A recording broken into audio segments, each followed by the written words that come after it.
বিয়া বুলি ক'লেই মেকআপ, টোপনি ক্ষতি আৰু ট্ৰেভেলিং।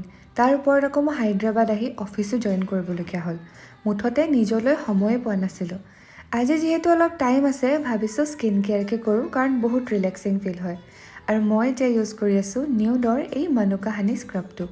ই আমাৰ স্কিনখন জেণ্টেলি এক্সফলিয়েট কৰাৰ লগতে হাইড্ৰেটো কৰে। আৰু ইয়াৰ স্ক্ৰাবিং পাৰ্টিকলছবোৰ জেণ্টেল হোৱাৰ কাৰণে চেঞ্চিটিভ স্কিনৰ মানুহেও ইউজ কৰিব পাৰে। সঁচা কথা কৈছোঁ, স্কিনত যিমান ড্ৰাইনেছ, ৰাফনেছ আছিলে ন, এইটো ইউজ কৰি চব নাইকিয়া হৈ গ'ল। ইমান ছফ্ট ফিল হৈছে। যদি আপোনালোককো লাগে, মই স্ক্ৰীনত টেগ কৰি থৈছোঁ দেই। পিছে জানেনে আজি হাতত ইমান সময় কেনেকৈ হ'ল? আচলতে মই ৰাতিপুৱাতে সাৰ পালোঁ। বিজিত 6টা বজাতে অফিচ যায়, আজি তাৰ লগতে উঠিলোঁ। পিছে মোৰ অফিচ 10টা বজাতহে আছে। সেইকাৰণে হাতত যোনখিনি সময় আছিল, ভাবিলোঁ অলপ স্কিন কেয়াৰ কৰোঁ আৰু এতিয়া নিজলৈ ধুনীয়া ব্ৰেকফাষ্ট এটা বনাই আছোঁ। তেন্তে মই এতিয়া মোৰ ব্ৰেকফাষ্ট এনজয় কৰোঁ। লগ পাম নেক্সট ভিডিঅ'ত। Bye bye.